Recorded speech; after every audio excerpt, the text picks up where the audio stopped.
Welcome to Module 1, Chapter 2, Financial Statements. In the second video, the focus is really on understanding financial statements. And honestly, this is where things start to get interesting because it would actually enable you to sort of uncover a company's financial story and, well, spot opportunities or even risks that might otherwise go unnoticed.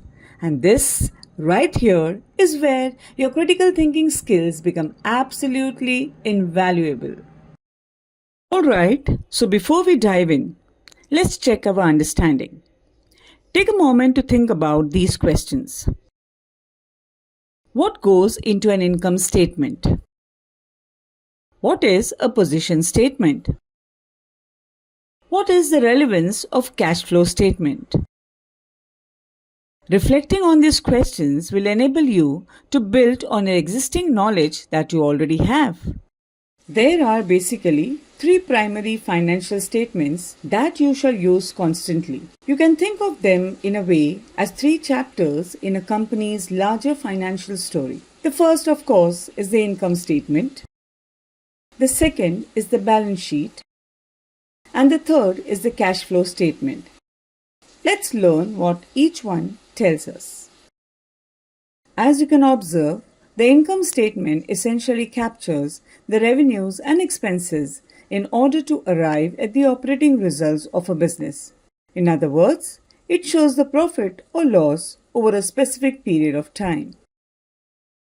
We need to remember that the income statement, of course, is based on accrual accounting. What this really means is that it records revenue when it's actually earned and expenses when they are incurred, rather than not when the money is actually received or paid. As you can observe, the position statement basically shows what a company owns, what it owes, and of course, the owner's investment in the business. In simple terms, it provides a financial snapshot of the company at a specific point in time. Okay, we need to remember that the position statement also uses accrual accounting. This means that the transactions are recorded as and when they actually occur, and not just when the cash physically changes hands. As you can observe, the cash flow statement essentially shows how cash is moving in and out of a business during a specific period. More specifically, it breaks down and determines cash flows across three key areas: the operating activities, the investing activities, and the financing activities. No, this is not always the case.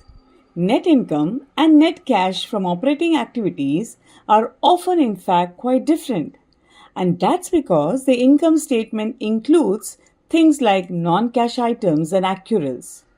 The cash flow statement, on the other hand, focuses purely on tracking the actual cash movements. Excellent work! At this point, you can now analyze a company's financial health by using its financial statements. In our next video, we shall go a step further and tie everything together by focusing on the specific role of the AR executive and, of course, how you can avoid some of the most common pitfalls along the way.